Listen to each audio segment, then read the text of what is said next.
ഫെബ്രുവരി മാസം 13 ലോക റേഡിയോ ദിനമായി ലോകമെമ്പാടും ആഘോഷിക്കുന്നു. പൊതുജനങ്ങളുടെ ഇടയിലും മാധ്യമങ്ങളിലും റേഡിയോയുടെ പ്രാധാന്യത്തെ പറ്റിയാണ് ഈ ദിവസം നാം ചർച്ച ചെയ്യുന്നത്.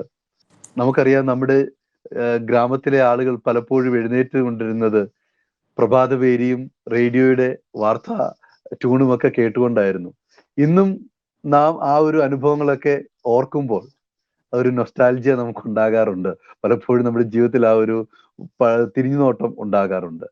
എല്ലാ കാലത്തും റേഡിയോയ്ക്ക് അതിൻ്റെതായ ഒരു തനതായ വ്യക്തിമുദ്ര ഉണ്ടായിരുന്നു എന്നത് വളരെ യാഥാർത്ഥ്യമാണ്. ലോകത്തിലെ ഏറ്റവും വലിയ ഒരു മാധ്യമ ശൃംഖലയാണ് റേഡിയോ എന്ന് പറയുന്നത്. ഇന്ന് നമ്മോടൊപ്പം ഈ റേഡിയോ ദിനത്തിൽ വളരെ പ്രധാനപ്പെട്ട ഓൾ ഇന്ത്യ റേഡിയോയുടെ ഏറ്റവും പ്രധാന ഘടകമായിരുന്ന ബിജു മാത്യു സാർ നമ്മോടൊപ്പം ജോയിൻ ചെയ്തിട്ടുണ്ട്. All India radio assistant programme ഡയറക്ടറായി ഹെഡായിരുന്ന സാറ് ഇന്നത്തെ ഈ ഫീബ ഓൺലൈൻ റേഡിയോയുടെ ഈ ലൈവിലേക്ക് സാറിനെ സ്വാഗതം ചെയ്യുന്നു. താങ്ക് യു ഞങ്ങളോടൊപ്പം ജോയിൻ ചെയ്തതിന്. സാറിനെ പറ്റി പറയുകയാണെങ്കിൽ ഒത്തിരി അധികം കാര്യങ്ങൾ പറയാനുണ്ട്. റേഡിയോ ശ്രോതാക്കളുടെ എല്ലാം വളരെ ഇഷ്ടപ്പെട്ട പല പ്രോഗ്രാമുകളും ഡിസൈൻ ചെയ്യുവാൻ, ഓൾ ഇന്ത്യ റേഡിയോയിലെ പല പ്രോഗ്രാമുകൾക്കും അതിന് വ്യത്യസ്തത ഉണ്ടാക്കുവാൻ സാറിന്റെ കാലഘട്ടം എല്ലാവരും എക്കാലവും ഓർത്തിരിക്കുന്ന ഒന്നാണ്. വളരെയധികം പ്രത്യേകിച്ച് റേഡിയോ ഡോക്യുമെന്ററീസിന്റെ ഒരു വലിയ ശൃംഖല തന്നെ സാറിനുണ്ട്. ഏഷ്യ പസഫിക് ബ്രോഡ്കാസ്റ്റിംഗിന്റെ വളരെ അവാർഡുകൾ, ഒന്ന് പറഞ്ഞ എനിക്ക് ഒത്തിരി അവാർഡുകൾ പറയാനുണ്ട്. അതിന്റെ ഓരോ പല അവാർഡുകളും സാറ് നേടിയിട്ടുണ്ട്. അതൊക്കെ ഇന്ത്യക്ക് അല്ലെങ്കിൽ കേരളത്തിന് അഭിമാനമാണ്. സാറിന്റെ എല്ലാ പ്രവർത്തനങ്ങളെയും റേഡിയോയിലൂടെ അനേകരുടെ ജീവിതത്തെ സ്വാധീനിച്ച പ്രോഗ്രാമുകളെ ഓർക്കുന്നു. Thank you so much. ഇന്നത്തെ ഈ റേഡിയോ ലൈവിൽ ഫെബ്രുവരി 13 റേഡിയോ ഡേ ആയിട്ട്, അല്ലെ റേഡിയോ ദിവസമായിട്ട് നമ്മൾ ആഘോഷിക്കുന്നത്. എന്തൊക്കെയാണ് സാറിന്റെ മനസ്സിലേക്ക് റേഡിയോ ദിനത്തിൽ വരുന്നത്? കുട്ടിക്കാലം തൊട്ടേ കേട്ട് ശീലിച്ച ഒരു മാധ്യമമാണ് റേഡിയോ എന്ന് പറയുന്നത്. നമ്മള് പത്രമാധ്യമങ്ങൾ ആദ്യത്തെ ഇലക്ട്രോണിക് മാധ്യമമാണ് റേഡിയോ എന്ന് പറയുന്നത്. ഓക്കെ. റേഡിയോ ആളുകളെ സ്വാധീനിക്കുന്നു എന്ന് പറയുന്നത് പണ്ട് കാലത്തല്ല, ഇപ്പോഴും ആളുകളെ സ്വാധീനിച്ചുകൊണ്ടിരിക്കുന്നു. റേഡിയോ എത്ര ടെക്നോളജിക്കൽ മാറ്റങ്ങൾ ലോകത്തുണ്ടായിക്കൊണ്ടിരുന്നാലും അതിനോട് ചേർന്ന് റേഡിയോ മുന്നേറുന്നു എന്നുള്ളതാണ്. ഇപ്പൊ ഓൺലൈൻ റേഡിയോയിലേക്ക് ഇന്റർനെറ്റിന്റെ ഒരു കടന്നുകയറ്റം വന്നപ്പോൾ റേഡിയോ ഓൺലൈൻ റേഡിയോ ആയി മാറി. മൊബൈലിന്റെ ഒരു കടന്നുകയറ്റം വന്നപ്പോൾ മൊബൈൽ ആപ്പുകളിലൂടെ റേഡിയോ കേൾക്കാൻ തുടങ്ങി. റേഡിയോയുടെ ആ ടെക്നോളജി, ഈ ടെക്നോളജിക്കൽ ഡെവലപ്മെന്റിനൊപ്പം വളരെ ഈസി ആയിട്ട് അഡാപ്റ്റ് ചെയ്ത് മുന്നോട്ട് പോകുന്നത് തന്നെയാണ് ഇതിന്റെ പോപ്പുലാരിറ്റി നമ്മൾ വെളിവാക്കുന്നത്. കാര്യം ആളുകൾ കേൾക്കാനുള്ളതുകൊണ്ടാണല്ലോ ആ ഒരു ഡെവലപ്മെന്റിനും കൂടെ ഈ ശാസ്ത്രജ്ഞന്മാർ ശ്രമിക്കുകയും അതിനെ റേഡിയോ പ്രവർത്തകർ ശ്രമിക്കുകയും ചെയ്യുന്നത്. അപ്പം ഒരു കാലത്തും റേഡിയോയുടെ ഒരു സ്വീകാര്യതയ്ക്ക് കോട്ടം വന്നിട്ടില്ല. അതായത് എഫക്റ്റീവ്നെസ് കൊണ്ട് തന്നെയാണ്. ഒരുപാട് കാര്യങ്ങളുണ്ട്. റേഡിയോ എന്തുകൊണ്ട് പോപ്പുലർ ആവുന്നു ചോദിച്ചു കഴിഞ്ഞാൽ ഈ അരമണിക്കൂറല്ല, നമുക്ക് വേണമെങ്കിൽ ദിവസങ്ങളോളം സംസാരിക്കാം. വളരെ എളുപ്പം ആക്സസ് ചെയ്യാവുന്ന, ചെലവ് കുറഞ്ഞ രീതിയിൽ ആക്സസ് ചെയ്യാവുന്ന, എവിടെയും കൊണ്ടുപോകാവുന്ന, എപ്പോഴും കൂടെ കൊണ്ടുപോകുന്ന, മറ്റേത് ജോലി ചെയ്യുന്നതിനൊപ്പം കേൾക്കാൻ സാധിക്കുന്ന, എന്റർടൈൻ ചെയ്യുകയും എഡ്യൂക്കേറ്റ് ചെയ്യുകയും ഇൻഫോം ചെയ്യുകയും ചെയ്യുന്ന ഒരു ആത്മസുഹൃത്തിനെ പോലെ പെരുമാറുന്ന ഒരു മാധ്യമം. അതുകൊണ്ടാണ് റേഡിയോ എക്കാലവും പോപ്പുലറായി ജനമനസ്സിൽ നിൽക്കുന്നത്. എനിക്ക് തോന്നുന്നു സാറ് അത് പറഞ്ഞു. 2024 റേഡിയോ വേൾഡ് റേഡിയോ ഡേയുടെ തീമാണ് ഇൻഫോമിങ്, എന്റർടൈനിങ് ആൻഡ് എഡ്യൂക്കേറ്റിംഗ്. തീർച്ചയായിട്ടും ഒരു നൂറ്റാണ്ട് കാലം ഇത് ചെയ്തു എന്നാണ് ആ തീം പറയുന്നത്. സെഞ്ചുറി. അതെ. നേരത്തെ പറഞ്ഞതുപോലെ ഈ കഴിഞ്ഞ 100 കൊല്ലം റേഡിയോ ചെയ്തതിന്റെ കാര്യങ്ങൾ മറന്നു പോകാതെ ഈ പുതിയ കാലഘട്ടത്തിൽ അത് ഓർത്തിരിക്കണം എന്ന് റേഡിയോ പ്രവർത്തകരെയും ശ്രോതാക്കളെയും ഒരേപോലെ ഓർമ്മിപ്പിക്കുന്ന ഒരു തീമാണിത് ഈ ഡേ മുന്നോട്ട് വരുന്നത്. തീർച്ചയായിട്ടും റേഡിയോയുടെ ആധികാരികത മറ്റെല്ലാ മാധ്യമങ്ങളെക്കാളും നമുക്ക് എപ്പോഴും ആശ്രയിക്കാവുന്ന ഒരു വാർത്തകളാണെങ്കിൽ നമുക്ക് വിശ്വസിക്കാൻ പറ്റുന്നതാണ്, അല്ലേ? അതാണ് റേഡിയോയുടെ, എനിക്ക് തോന്നുന്നു, കുറച്ചുകൂടെ അതിന്റെ ഒരു ആധികാരികത. മായം ചേരാത്ത ഈ വലിയ അലങ്കാരികതയില്ലാതെ നേരിട്ട് ജനങ്ങളിലേക്ക് ഉള്ള കാര്യം ഉള്ളതുപോലെ പറയുക എന്നുള്ളതാണ് റേഡിയോയിൽ ഇവിടെ സംഭവിക്കുന്നത്.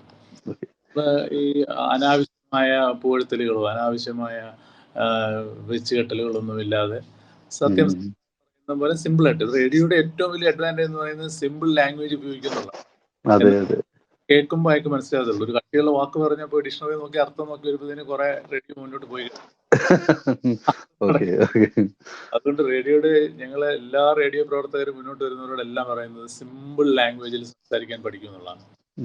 വളരെ പെട്ടെന്ന് ആളുകൾക്ക് മനസ്സിലാവണം. അതുകൊണ്ടുകൂടിയാണ് ഇത് റേഡിയോയുടെ ഒരു പെട്ടെന്നൊരു ഇപ്പൊ ഒരു മാസികയാണെങ്കിൽ നിങ്ങൾക്ക് 2-3 പ്രാവശ്യം അവിടെ ഇരുന്ന് വായിച്ചതിന്റെ അർത്ഥം മനസ്സിലാക്കാൻ സാധിക്കും. പക്ഷെ ഒരു റേഡിയോ പ്രോഗ്രാം കേട്ടോണ്ടിരിക്കുമ്പോൾ നമ്മളിപ്പോ കേട്ടോണ്ടിരിക്കുന്ന ഒരാളോട് നമ്മൾ വളരെ ജാർഗൺസ് ഉപയോഗിച്ച് സംസാരിച്ചു കഴിഞ്ഞാൽ ഒന്നേ ഒരു അല്ലെങ്കിൽ അവര് അത്ര ഇൻട്രസ്റ്റ് ഉണ്ടെങ്കിൽ ഡിക്ഷണറി എടുത്ത് അർത്ഥം നോക്കിയിട്ട് വരുമ്പോഴത്തേക്കിന് നമ്മൾ കാര്യങ്ങൾ പറഞ്ഞു ഒരുപാട് വളരെ യാഥാർത്ഥ്യമാണ്. ഒക്കെ അങ്ങനെയാണ്. സിമ്പിൾ ലാംഗ്വേജസ്, ചെറിയ ചെറിയ സെന്റൻസസ്, കോമയായിട്ട് പോകുന്ന ഒരു ശീലം റേഡിയോ പ്രവർത്തകർക്കില്ല. പറയാനുള്ളത് ചെറിയ ചെറിയ സിമ്പിൾ ആയിട്ട് പറയുക. ഓക്കെ, വളരെ സിമ്പിൾ ആണ്, വളരെ ലളിതമായിട്ടുള്ള ഭാഷ. ഏത് വ്യക്തിക്കും, കൊച്ചു കുഞ്ഞിനും, അത് പ്രായമായവർക്കും, ഒരു മിഡിൽ ഏജിലുള്ള ആൾക്കാർക്കും ഒരുപോലെ മനസ്സിലാകുന്ന ഭാഷയാണ്. ചിലപ്പോഴൊക്കെ റേഡിയോ ഇന്റർവ്യൂ കേൾക്കുമ്പോൾ വളരെ പ്രൊഫഷണൽ ആയിട്ട് അപ്പം ഉള്ള ആളുകൾക്ക് അവർക്ക് ആ ഇന്റർവ്യൂവിൽ പങ്കെടുക്കുമ്പോൾ പല കാര്യങ്ങളും സാധാരണ ഭാഷയിൽ, ലളിതമായ ഭാഷയിൽ പറഞ്ഞു കൊടുക്കാൻ വളരെ ബുദ്ധിമുട്ടായിട്ട് വരാറുണ്ട്. നമ്മൾ പല മാധ്യമങ്ങളിൽ കാണാറുണ്ട്. എന്നാൽ റേഡിയോയിൽ കേൾക്കുന്ന പല കാര്യം നമ്മളോട് സംസാരിക്കുന്ന പോലെയാണ് കേൾക്കുന്നത്. നമ്മൾ ഒരു സുഹൃത്ത് ആയിട്ടാണ് റേഡിയോയെ പലരും കാണുന്നത്. എനിക്ക് തോന്നുന്നു കാഴ്ചയ്ക്ക് സ്വാധീനമില്ലാത്ത ആളുകൾ അവരുടെ ഒരു സുഹൃത്താണ് റേഡിയോ. എപ്പോഴും അവരുടെ കൂടെ നടക്കുന്ന. സാറ് പറഞ്ഞ പോലെ അവർ മാത്രമല്ല, എന്ത് തൊഴിൽ ചെയ്താലും നമ്മുടെ അടുത്ത് റേഡിയോ ഓൺ ആക്കി വെച്ച് അതിനൊരു പ്രോത്സാഹനമായിരിക്കും. അതുകൊണ്ട് ആളുകളുടെ സ്ഥിരം കാണുന്നതാണ്. കടകളിലൊക്കെ അവർ ജോലി ചെയ്തുകൊണ്ടിരിക്കുന്നതിന്റെ കൂട്ട് ഇപ്പൊ ഒരു TV ഓൺ ചെയ്ത് വെച്ചാൽ അതിന്റെ മുമ്പിൽ കട കച്ചവടം നടക്കത്തില്ല, അല്ലെ അവരുടെ ജോലി നടക്കത്തില്ല. അതേസമയം റേഡിയോയുടെ തരുന്ന ഇങ്ങനെ പറഞ്ഞുകൊണ്ടിരുന്നതിന് അവർക്ക് കേൾക്കുന്നതിനോടൊപ്പം തന്നെ അവരുടെ ജോലിയിൽ അവർക്ക് വ്യാപൃതരാവാൻ സാധിക്കും. ഓക്കെ, മറ്റ് മാധ്യമങ്ങളെ പറ്റി പറയുമ്പോൾ അത് നമ്മളെ ചിന്തിപ്പിക്കത്തില്ല, നമ്മളെ കൂടുതൽ എല്ലാം ദൃശ്യമാധ്യമങ്ങൾ അത് കണ്ടു കഴിഞ്ഞ് ഇനി വേറെ ചിന്തിക്കാനോ. പക്ഷെ റേഡിയോയിൽ കേൾക്കുന്ന പല നാടകങ്ങളും പല വാക്കുകളും ഒക്കെ ആ വ്യക്തി ഇറങ്ങി നടന്നു പോകുന്നു എന്നൊക്കെ പറയുമ്പോൾ നമ്മൾ അവരുടെ കൂടെ നടക്കുന്നതായിട്ട് തോന്നുന്നു. അതുകൊണ്ടാണോ എങ്ങനെയാണ് അങ്ങനെ ഒരു മനസ്സിലേക്ക് വരാൻ പറ്റുന്ന, ഓരോരുത്തരുടെ മനസ്സിലേക്ക് വരാൻ പറ്റുന്ന വാക്കുകൾ? Radio is the theatre of the mind എന്നാണ് പറയുന്നത്. റേഡിയോ ഒരു കഥാപാത്രം, ഒരു നാടകത്തിലെ ഒരു കഥാപാത്രം ആ കഥാപാത്രത്തെ അവതരിപ്പിക്കുമ്പോൾ കേട്ടുകൊണ്ടിരിക്കുന്ന ശ്രോതാവിന്റെ മനസ്സിൽ ഒരു ചിത്രം ആ ശ്രോതാവാണ് വരയ്ക്കുന്നത്. നമുക്കറിയാവുന്ന ഒരാളായിരിക്കും ഒരു പക്ഷേ ആ രൂപഭാവങ്ങളോടുകൂടി ചിന്തിക്കുന്നത്. അപ്പം അത് കുറെ കൂടെ മനസ്സിൽ പതിയും. ഓക്കെ, ഒരു സിനിമയിലോ ഒരു ടെലിവിഷൻ ഡോക്യുമെന്ററിയിലോ കാണുന്ന ഒരു കഥാപാത്രത്തെ നമ്മൾ അതിൽ അവര് കംപ്ലീറ്റ് കൂടുതൽ സജഷൻസ് തരികയാണ്, ഇന്ന ആളാണ് ആ കഥാപാത്രം. ഇവിടെ അതില്ല. ഇവിടെ നമ്മൾ ഹിന്റ് ചെയ്യാണ്. അത് നമ്മുടെ ശ്രോതാവിന്റെ മനസ്സിൽ വരയ്ക്കുകയാണ്. കുറെ കൂടെ ആഴത്തിൽ പതിയുന്നുണ്ട്. അത് കേൾക്കുന്ന 4 ശ്രോതാവിന്റെയും മനസ്സിൽ 4 ചിത്രങ്ങളായിരിക്കാം. തരത്തിൽ അവരുടേതായ ഒരു സിറ്റുവേഷനിൽ നിന്നുകൊണ്ട് അവരുടെ സാഹചര്യങ്ങൾക്കനുസരിച്ച് അതിനെ വിലയിരുത്തിക്കൊണ്ട് അത് ഓട്ടോമാറ്റിക്കായിട്ട് അവരുടെ മനസ്സിൽ അവരുടെ രീതിയിലാണ് പതിയുന്നത്. അപ്പൊ അത് അവിടെ കുറെ കൂടെ ഹൃദയസ്ഥമാവുകയും അവർ കുറെ കൂടെ അവരെ ഐഡന്റിഫൈ ചെയ്യുകയും ചെയ്യുന്നുണ്ട്. അതുകൊണ്ട് ഈ നമ്മളൊരു റീകോളിംഗ് കപ്പാസിറ്റി മീഡിയയുടെ നടത്തുമ്പം ഏറ്റവും മുന്നിൽ വരുന്ന റേഡിയോ പ്രോഗ്രാംസ് ആണ്. കാര്യം തിരിച്ച് റീകോൾ ചെയ്യാൻ ഇത് കുറെ കൂടെ ആഴത്തിൽ പതിയുന്നുണ്ട് അവരുടെ മനസ്സിലേക്ക്. അപ്പം മറ്റേതിനേക്കാളും കുറച്ചുകൂടെ ഇപ്പൊ ഒരു TV ന്യൂസ് റീഡർ വായിക്കുമ്പോൾ ഒരുപക്ഷെ അവരെടുത്തിരിക്കുന്ന സാരി, അവരുടെ കാതിലാടുന്ന കമ്മലോ നോക്കിപ്പോയി എന്ന് നമുക്ക് വ്യൂവറിനെ കുറ്റം പറയാനൊക്കില്ല. അപ്പം പക്ഷെ ഇവിടെ അതില്ല, ശബ്ദം മാത്രമാണ് കേൾക്കുന്നത്. അപ്പൊ അതിലെ ശബ്ദത്തിന്റെ ഒരു ഇതിലൂടെ അവരെന്താണോ പറയുന്നത് ആ കണ്ടന്റിലേക്കാണ് അട്രാക്ട് ചെയ്യുന്ന ആളുകൾ. അതുകൊണ്ട് വോയിസ് മോഡുലേഷൻ എന്ന് പറയുന്നത്, നമ്മൾ ആ വോയിസ് മോഡുലേറ്റ് ചെയ്ത് ലിസണറെ പിടിച്ചിരുത്തി ലേക്ക് ഈ ഇൻഫർമേഷൻ പാസിംഗ് ആണ് ചെയ്യുന്നത്.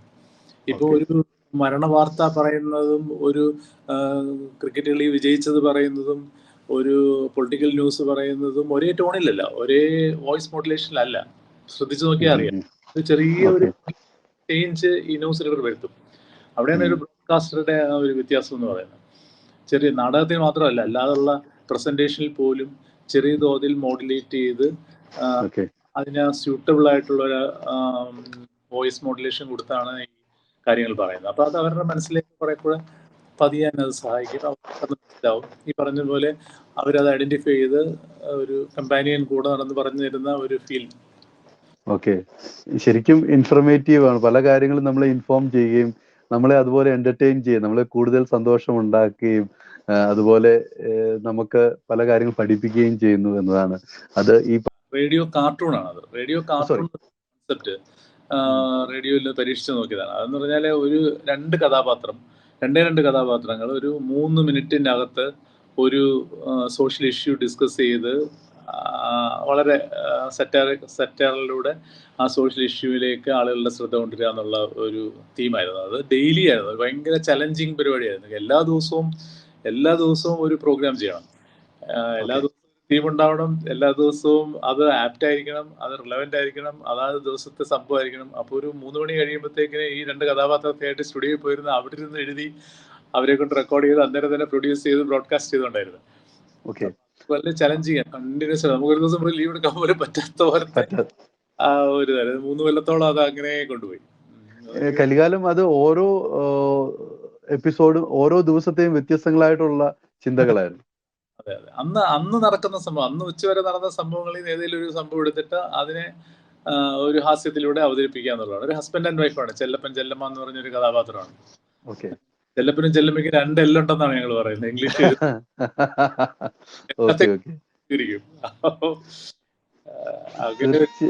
വെച്ചിട്ട് വളരെ പോപ്പുലർ ആയിരുന്നു. അത് പിന്നെ വർഷങ്ങളോളം അത് കണ്ടിന്യൂ ചെയ്തു. തിരുവനന്തപുരം നിലയത്തില് വർഷങ്ങളോളം അത് കണ്ടിന്യൂ ചെയ്തു. ഞാൻ ഇപ്പൊ നമ്മളൊരു നിലയത്തിൽ നമ്മൾ സ്ഥിരമായിട്ടിരിക്കുന്നില്ല, ആളുകൾ മാറി വരിക.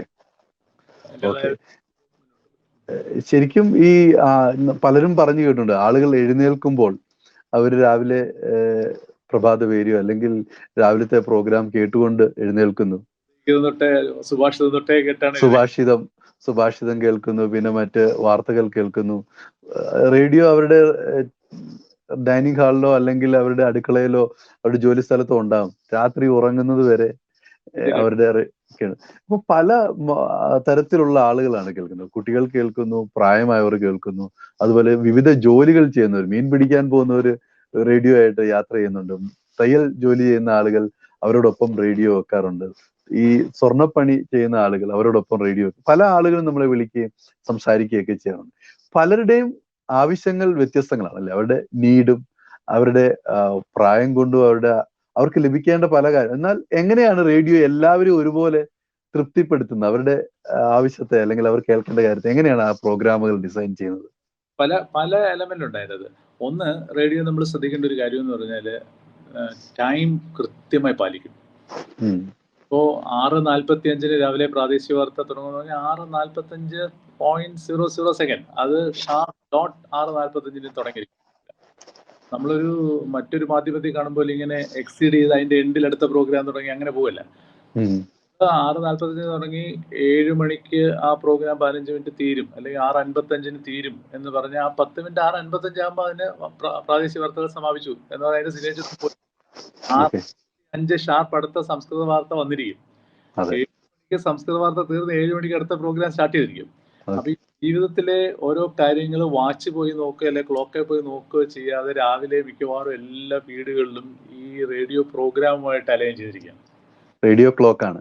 റേഡിയോ ഒരു ക്ലോക്കായിട്ടാണ്, നേഷന്റെ ക്ലോക്ക് ഓഫ് ദ നേഷൻ എന്ന് പറയും പോലെ ഓൾ ഇന്ത്യ റേഡിയോ പ്രത്യേകിച്ചും ഒരു റേഡിയോ ഒരു ക്ലോക്കായിട്ട് പ്രവർത്തിച്ചുകൊണ്ട് ഈ പ്രോഗ്രാം വെച്ചാണ് അവരുടെ കാര്യങ്ങൾ. ഇപ്പം 6:55 സംസ്കൃത വാർത്ത തുടങ്ങുമ്പോഴത്തേക്കിന് അടുപ്പയില് കല്ല് വെച്ചിരിക്കണം, ദോശ ഇടാനുള്ള കല്ല് വെച്ചിരിക്കണം, 2 ദോശ ചുട്ട് കഴിച്ചിരിക്കണം എന്നൊരു കണക്ക് വീട്ടമ്മമാരുടെ മനസ്സിൽ പതിഞ്ഞിട്ടുണ്ടാവും. അവർ 7:05 അടുത്ത പ്രോഗ്രാം തുടങ്ങുമ്പോഴത്തേന് മോളെ വിളിച്ചുണർത്തി സ്കൂളിൽ പോകാനായിട്ട് റെഡി ആവാൻ പറയണം. ഇങ്ങനെ അവരിങ്ങനെ അങ്ങനെ ഒരു പ്രോഗ്രാം ഞാൻ ചെയ്യുണ്ടായി.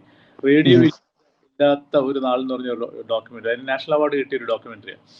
അതിൻ്റെ അകത്ത് പറയുന്നത് ഒരു വീട്, ആ വീട്ടില് രാവിലെ അലാറം വെച്ച് രാവിലെ ഈ നമ്മുടെ സിഗ്നേച്ചർ ട്യൂൺ തുടങ്ങുമ്പം തൊട്ട്, അതായത് 5:55 ഒരു സിഗ്നേച്ചർ ട്യൂൺ ഉണ്ട് ഓൾ ഇന്ത്യ റേഡിയോക്ക്. അത് തുടങ്ങുമ്പോൾ മുതൽ ഈ റേഡിയോ ഓൺ ചെയ്ത് വെക്കുക ചെയ്യുന്നത്. അപ്പോൾ ഓരോന്നും അവരിങ്ങനെ ചെയ്ത് ഇപ്പം വാർത്തകൾ വരുന്നു, അന്നത്തെ വിശേഷങ്ങൾ അറിയുന്നു, ബസ്സുണ്ടോ, ബസ് സമരമാണോ, ഹർത്താലുണ്ടോ, വെള്ളം എവിടെയെങ്കിലും പൈപ്പ് പൊട്ടിയിട്ടുണ്ടോ, എല്ലാം ഇത് അതനുസരിച്ചാണ് അവരിങ്ങനെ ട്യൂൺ ചെയ്ത് രാവിലെ പോകുന്നത്.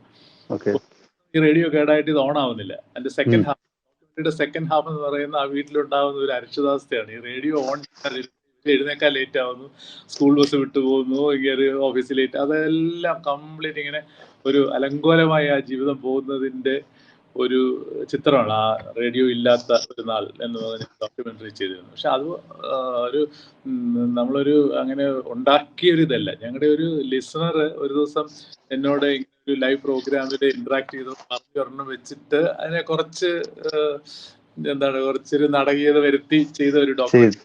പക്ഷെ ഒരുപാട് ആളുകൾക്ക് ഇഷ്ടപ്പെട്ട ഒരു ഡോക്യുമെന്ററി ആയിരുന്നു. അതിനകത്ത് എല്ലാവരും അവരെ ഐഡന്റിഫൈ ചെയ്യും, പല സ്ഥലങ്ങളിൽ ഐഡന്റിഫൈ ചെയ്യും. അപ്പൊ അങ്ങനെ ഒരു ഈ ടൈമിന്റെ ഒരു ഫാക്ടർ ഉണ്ട് അതിൻ്റെ അകത്ത്. പിന്നീട് ഈ പറഞ്ഞതുപോലെ സിമ്പിൾ ആയിട്ടുള്ള കാര്യങ്ങൾ എല്ലാവർക്കും മനസ്സിലാകുന്ന പോലെയാണ് പറയുന്നത്. ഇപ്പം വനിതകളെ ഉദ്ദേശിച്ചുള്ളതാണെങ്കിൽ പോലും അത് മറ്റുള്ളവർ കേൾക്കുമ്പോൾ അവർക്ക് ഒരു ഇൻഫർമേഷൻ ആണ് അതിൻ്റെ അത് കിട്ടുന്നത്. ഇപ്പം വയലും വീട്ടും പ്രോഗ്രാം കൃഷിക്കാരെ ഉദ്ദേശിച്ചാണ് നമ്മൾ ആ പ്രോഗ്രാം ചെയ്യുന്നതെങ്കിലും അത് മറ്റൊരാൾ കേൾക്കുന്നതുകൊണ്ട് അവർക്കൊരു വിരസതയും ഉണ്ടാവില്ല. അതിന്റെ പ്രസന്റേഷൻ രീതി, ആ അങ്ങനെ ഹാർഡ് കോർ ആയിട്ട് ഒരു കൃഷി എടുത്ത് കിളയ്ക്കൂ എന്ന് പറഞ്ഞാൽ അങ്ങനെ ഒരു ലൈനിലല്ല പറയുന്നത്. നമ്മളത് എല്ലാവർക്കും എല്ലാ തരത്തിലുള്ള ലിസണേഴ്സും കേൾക്കുന്നുണ്ടോ എന്നുള്ള അറിഞ്ഞുകൊണ്ട് തന്നെയാണ് ഓരോ പ്രോഗ്രാമും നമ്മൾ ചെയ്യുന്നത്. പിന്നെ സ്പെസിഫിക് ആയിട്ട് ടാർഗറ്റ് ഓഡിയൻസ് പ്രോഗ്രാംസ് എന്ന് പറഞ്ഞു കഴിഞ്ഞാൽ റേഡിയോ പ്രോഗ്രാംസിന് ഡിവിഷൻ ഉണ്ടാക്കി വെച്ചിട്ടുണ്ട്. യൂത്തിനെ അഡ്രസ്, അവർ ഫ്രീ ആവുന്ന ഒരു സമയം കണ്ടെത്തി അവർക്ക് യൂത്ത് പ്രോഗ്രാം, കുട്ടികൾ ഫ്രീ ആവുന്ന ഒരു സമയം കണ്ടെത്തി ആ സമയത്ത് ചിൽഡ്രൻസ് പ്രോഗ്രാം, അവർക്ക് പാട്ട് അവരുടെ സ്കൂളിൽ നിന്നുള്ള കുട്ടികൾ വന്ന് പ്രസന്റ് ചെയ്യും, മറ്റു സ്കൂളുകളിൽ പ്രസന്റ് ചെയ്യുന്നവർക്ക് കേൾക്കാം, അങ്ങനെയൊക്കെ ഉള്ളൊരു പ്രോഗ്രാം.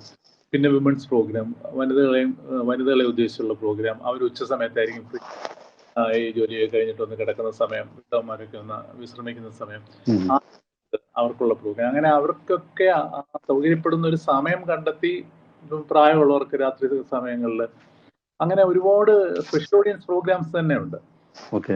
അത് സാഹിത്യ പ്രോഗ്രാമുകൾ വൈകുന്നേരങ്ങളിലാണ് കൊടുക്കുന്നത്. ഇപ്പം അവര് സാഹിത്യകാരന്മാരൊക്കെ പകലൊക്കെ അതിലേക്ക് തിരക്കുള്ള പരിപാടികളിൽ ഉൾപ്പെട്ട് നടക്കുന്നതുകൊണ്ട് പകലൊന്നും ഇരുന്ന് കേൾക്കാൻ സാധിച്ചൊന്നുമില്ല. അപ്പൊ അവർ വൈകുന്നേരം ആകുമ്പോൾ ഈവനിങ് വീട്ടിൽ വന്നു കഴിയുമ്പോഴത്തേക്കിന് ഈ സാഹിത്യം കുറച്ച് നേരം കേട്ടിരിക്കുന്ന ഒരു സുഖമാണല്ലോ. അപ്പൊ ആ സാഹിത്യ പരിപാടികൾ വൈകുന്നേരം 8 മണിക്ക് ശേഷം വെക്കുക. അങ്ങനെ ഈ ഓഡിയൻസ് റിസർച്ച് നടത്തി ഓഡിയൻസിന്റെ ഒരു ഇൻപുട്ട് സ്വീകരിച്ചുകൊണ്ടാണ് നമ്മൾ ഈ റേഡിയോ പ്രോഗ്രാംസിന്റെ ടൈമിംഗ് പ്ലാൻ ചെയ്യുന്നത്. പിന്നെ ഈ പറഞ്ഞതുപോലെ എല്ലാവർക്കും എല്ലാ പ്രോഗ്രാമും കേട്ടാലും അവർക്കൊരു എന്തെങ്കിലും ഒരു ഇൻഫർമേഷൻ അവർക്കും കിട്ടത്തക്ക രീതിയിൽ ഒരു ആണ് ഉൾപ്പെടുത്താൻ ശ്രമിക്കുന്നത്. ഇപ്പം ഒരു വളരെ വിദഗ്ധനായ ഒരു ശാസ്ത്രജ്ഞനെ കൊണ്ടുവരികയാണെങ്കിൽ ആദ്യമേ നമ്മൾ പറയും, വളരെ സിമ്പിളായിട്ട് പറയണം, കഴിവതും ഈ ശാസ്ത്രീയ നാമങ്ങൾ അങ്ങനെയൊക്കെ ഉള്ളതൊക്കെ ഒന്ന് എക്സ്പ്ലെയിൻ ചെയ്ത് കൊടുക്കണം എന്നൊക്കെ നമ്മളൊരു കൊടുക്കാറുണ്ട്. അവരത് ചെയ്യാറുണ്ട്. കാര്യം അവർ പറയുന്ന കാര്യങ്ങൾ ആളുകൾ കൂടുതൽ മനസ്സിലാക്കുന്നതാണല്ലോ അവർക്കും താല്പര്യം. അതുപോലെ ഉച്ചാരണത്തിനൊക്കെ വളരെ പ്രാധാന്യം കൊടുക്കും. വെറുതെ ഒരാളോട് സംസാരിക്കുന്ന ഒരു രീതിയിലല്ലല്ലോ, കുറച്ച് ശുദ്ധമായ ഭാഷ ഉപയോഗിക്കുക, ഉച്ചാരണ ശുദ്ധിയോടുകൂടി സംസാരിക്കുക, അത് എവിടെ നിർത്തണം, എവിടെ അങ്ങനെയൊക്കെ തെറ്റുകൾ വരുത്താതെ പ്രസന്റ് ചെയ്യുക. ഇതൊക്കെ കേൾക്കുമ്പോൾ തന്നെ ആളുകൾക്ക് ഒരു അടുപ്പം തോന്നും, കേട്ടുകൊണ്ടിരിക്കാൻ തോന്നും. അതിപ്പം പാട്ട് തന്നെ ആവണമെന്നില്ല, പാട്ടുകൾ കേൾക്കും, സാഹിത്യ പരിപാടി ആളുകൾ കേട്ട് ആസ്വദിക്കും, കാർഷിക പരിപാടി ആളുകൾ കേൾക്കും, ശാസ്ത്ര പരിപാടികൾ കേൾക്കും, ശാസ്ത്രീയ സംഗീതം ആസ്വദിക്കും, നാടകം ആസ്വദിക്കും. ഇങ്ങനെയുള്ള കുറെ കാര്യങ്ങൾക്ക് റേഡിയോ മാത്രമേ ഉള്ളൂ. ജേർണലിസം കാലത്ത് ഡെവലപ്മെന്റ് ജേർണലിസം എന്ന് പറഞ്ഞ ഒരു വലിയ സംഭവമാണെന്ന് പറഞ്ഞ് ഞങ്ങളെയൊക്കെ പഠിപ്പിച്ചിരുന്നു. പക്ഷേ ഈ മാധ്യമം ഡെവലപ്മെന്റ് ജേർണലിസം ഒരിടത്തും ഞാൻ കണ്ടില്ല. ഈ ഓൾ ഇന്ത്യ റേഡിയോ മാത്രമേ ഡെവലപ്മെന്റ് ജേർണലിസം എന്ന് പറയാവുന്ന തരത്തിലുള്ള പ്രോഗ്രാംസ് ചെയ്യുന്നുള്ളൂ. ബാക്കി ഒരു മാധ്യമത്തിനും ഡെവലപ്മെന്റ് ജേർണലിസത്തിന് വേണ്ട പ്രാധാന്യം കൊടുക്കുന്നില്ല. റേഡിയോയിലെ ഒരുമാതിരി എല്ലാ പ്രോഗ്രാമും വേണ്ട ഡെവലപ്മെന്റ് ജേർണലിസത്തിന്റെ ഏതെങ്കിലും ഒരു പാർട്ട് ടച്ച് ചെയ്ത് പോകുന്ന തരത്തിലുള്ള പ്രോഗ്രാംസ്. അതാണ് റേഡിയോയുടെ കോൺട്രിബ്യൂഷൻ എന്ന് പറയുന്നത്. ഇപ്പൊ നമ്മുടെ സാക്ഷരതാ പ്രസ്ഥാനം നോക്കുകയാണെങ്കിൽ, നമ്മുടെ ഫാമിലി പ്ലാനിങ് പ്രോഗ്രാംസ് നോക്കുകയാണെങ്കിൽ എല്ലാം റേഡിയോയുടെ ഒരു ഇതാണ്. കർഷക പരിപാടികൾ വളരെ പോപ്പുലർ. തഞ്ചാവൂരിൽ റേഡിയോ റൈസ് എന്ന് പറഞ്ഞിട്ടൊരു വിത്തിനെ കുറിച്ച് കേട്ടിട്ടില്ലേ? പ്രധാന റേഡിയോ റൈസ് എന്നാണ് അവരതിനെ വിളിക്കുന്നത്. കാര്യം ഇത് റേഡിയോയിലൂടെയാണ് അവർ കേട്ട് പോപ്പുലർ ആയത്. ആർക്കും അറിഞ്ഞൂടെ റേഡിയോ റൈസ്? റേഡിയോ തമിഴ്നാട്ടിൽ അറിയപ്പെട്ടിരുന്നത് ആ കാലത്ത്. ഹൈ ഈൽഡിങ് ഒരു വെറൈറ്റി ഇൻട്രൊഡ്യൂസ് ചെയ്തപ്പോൾ അതിനെ റേഡിയോ ആണ് പോപ്പുലറൈസ് ചെയ്തതെന്നുള്ളത് കൊണ്ട് കർഷകരെല്ലാം അതിനെ റേഡിയോ നെല്ലെന്ന് പറഞ്ഞാൽ റേഡിയോ നെല്ലെന്ന്. ഓക്കെ. അപ്പൊ അങ്ങനെയുള്ള ഒരുപാട് റേഡിയോയുമായി ബന്ധപ്പെട്ട ഒരുപാട് സംഭവങ്ങൾ നമുക്ക് എടുത്ത് പറയാൻ സാധിക്കും. ഓക്കെ. അത് കാണിക്കുന്നത്. തീർച്ചയായിട്ടും റേഡിയോയുടെ പോപ്പുലാരിറ്റി നമുക്ക് അളക്കുവാൻ കഴിയത്തില്ല. ഇന്നും വളരെ എല്ലാവരും കേൾക്കുവാൻ ആഗ്രഹിക്കുന്ന, കേട്ടുകൊണ്ടേയിരിക്കുന്നൊക്കെ ആളുകൾ പറയുന്നത് പോലെ തീർച്ചയായിട്ടും കേൾക്കും തോറും മാധുര്യം വർദ്ധിക്കുക. അതിന്റെ സാറ് പറഞ്ഞ പോലെ അത് നമ്മൾ കേൾക്കുക മാത്രമല്ല, നമ്മുടെ മനസ്സിൽ ആഴത്തിൽ ആ ചിത്രം പതിയുന്നു എന്നുള്ളതാണ് അതിന്റെ വളരെ പ്രധാന ഇൻഫർമേഷൻ ഒരു ഇതാണെങ്കിൽ എന്റർടൈൻമെന്റിന് വേണ്ടിയിട്ടും ഓൾ ഇന്ത്യ റേഡിയോ പോലുള്ള സ്ഥാപനങ്ങൾ ഒരുപാട് കോൺട്രിബ്യൂട്ട് ചെയ്യുന്നുണ്ട്. റേഡിയോ സ്ഥാപനങ്ങൾ ഇപ്പം നമ്മളിപ്പോ ഈ ആൽബം സോങ്സ് എന്നൊക്കെ പറഞ്ഞ് പോപ്പുലർ ആയിട്ടുള്ള ആ ഒരു വിഭാഗം ശരിക്കും ലളിതഗാന സംഗീതം എന്ന രീതിയിൽ ആകാശവാണിയാണ് ആദ്യമായിട്ട് തുടങ്ങുന്നത്. ലളിതഗാനം എന്ന് പറഞ്ഞ ഒരു വിഭാഗം തുടങ്ങുന്ന ആകാശവാണി. അതാണ് പിന്നീട് ഈ ആൽബം സോങ് ആയി മാറിയത്. ലളിതഗാനം, നാടൻ പാട്ടുകൾ ഇങ്ങനെ ഒരു ഡിവിഷൻ ഉണ്ടാക്കി അത് അങ്ങനെ നാടകഗാനങ്ങൾ അങ്ങനെ പോപ്പുലറൈസ് ചെയ്യുകയും ഇതിനെല്ലാം സ്വീകാര്യത ഉണ്ടാക്കി കൊടുക്കുകയും ചെയ്തതിൽ റേഡിയോക്കുള്ള പങ്ക് ആർക്കും നിഷേധിക്കാൻ ഒക്കില്ല. അധികം റേഡിയോയിലൂടെ മാത്രമാണ് ഇതൊക്കെ ആളുകൾ കേട്ടുകൊണ്ടിരുന്നത്. ഞാൻ കേട്ടിട്ടുള്ള പല വളരെ പ്രഗത്ഭരായിട്ടുള്ള സംഗീതജ്ഞർ, ഗായകരായിട്ടുള്ള ആളുകൾ, അന്ന് അവരുടെ വീട്ടിൽ റേഡിയോ ഇല്ലായിരുന്നു. അടുത്തുള്ള ഒരു YMCAയിൽ പോയി വൈകുന്നേരം കേൾക്കുന്ന ചലച്ചിത്ര ഗാനങ്ങളൊക്കെ കേട്ട് പാട്ട് വേറെ പോയി പഠിക്കാതെ പിന്നീട് വലിയ ഗായകരായിട്ടുള്ള ആളുകളെ പറ്റിയൊക്കെ കേട്ടിട്ടുണ്ട്. അപ്പം പാട്ട് കേൾക്കാൻ ഒത്തിരി എന്റർടൈൻമെന്റിന് വേണ്ടി, നമ്മുടെ വിനോദത്തിന് വേണ്ടിയും ഒക്കെ റേഡിയോയുടെ സ്വാധീനം വളരെയാണ്. ഈ യുവതലമുറയെ ഇങ്ങനെയുള്ള ചില കഴിവുകളുള്ള യുവാക്കളെ, കുട്ടികളെ പ്രോത്സാഹിപ്പിക്കുക എന്നുള്ളത് ഓൾ ഇന്ത്യ റേഡിയോയുടെ ഒരു പ്രഖ്യാപിത നയമായിരുന്നു. അവിടെ ജോലി ചെയ്തിട്ടുള്ള ആരോട് ചോദിച്ചാലും എത്ര വേണമെങ്കിലും ഉദാഹരണങ്ങൾ പറഞ്ഞുതരും. പക്ഷെ അതൊക്കെ ഞങ്ങളുടെ ജോലിയുടെ ഭാഗമായി ചെയ്തതും ഞങ്ങൾ അത് ചെയ്യേണ്ടവരാണ് എന്ന ഉത്തമ ബോധ്യം ഞങ്ങൾക്കുള്ളതുകൊണ്ടും ഞങ്ങൾ പറഞ്ഞു നടക്കുന്നില്ല എന്നേ ഉള്ളൂ. ഓക്കെ. അത് ഞങ്ങൾ ചെയ്യേണ്ടതാണ്, ഞങ്ങൾ അത് ചെയ്തു. അപ്പം അതിലൂടെ അവർക്കൊരു എക്സ്പോഷർ കിട്ടി. അവർ അവിടെ നിന്ന് ഉയർന്നു വന്നു. അവരുടെ കഴിവുകൊണ്ട് തന്നെയാണ് ഉയർന്നു വന്നത്. പക്ഷെ അവർക്ക് ഒരു പ്രോത്സാഹനമായി മാറുവാൻ റേഡിയോ കഴിഞ്ഞു എന്നുള്ളത് ഞങ്ങൾക്ക് വളരെ വളരെ സന്തോഷമുള്ള ഉണ്ടാക്കുന്ന കാര്യമാണ്. കാര്യം നമ്മൾ റേഡിയോയിലാണല്ലോ ആദ്യമായിട്ട് ഇവരെ ഇൻട്രൊഡ്യൂസ് ചെയ്തത്. ഇവർക്കൊരു സ്റ്റെപ്പിംഗ് സ്റ്റോൺ പോലെ നമ്മൾ കാട്ടിക്കൊടുക്കുകയും അതിലൂടെ അവർ മുന്നേറാൻ അവർക്ക് കഴിയുകയും ചെയ്യുന്നു പറയുമ്പോഴത്തേന് വളരെയധികം സന്തോഷമുള്ള. അങ്ങനെ ഒരുപാട് കലാകാരന്മാർ, അത് നാടൻ കലാകാരന്മാർക്ക് ആകെ അവരുടെ ഈ കഴിവ് പ്രകടിപ്പിക്കാൻ വേദി ഒരുങ്ങുന്ന ഒരേ ഒരു സ്ഥലം റേഡിയോ ആണ്. നാടൻ കലകളെ പ്രോത്സാഹിപ്പിക്കുന്ന ആരുമില്ല. കലാകാരികള് പലപ്പോഴും സ്റ്റേജ് ഷോ നടത്തുന്നല്ലാതെ അവർക്ക് റെഗുലർ ആയിട്ട് പ്രോഗ്രാം കൊടുക്കുകയും അതിന് അവർക്കൊരു ഫീ കൊടുക്കുകയും ചെയ്യുന്നത് ഓൾ ഇന്ത്യ റേഡിയോ മാത്രം.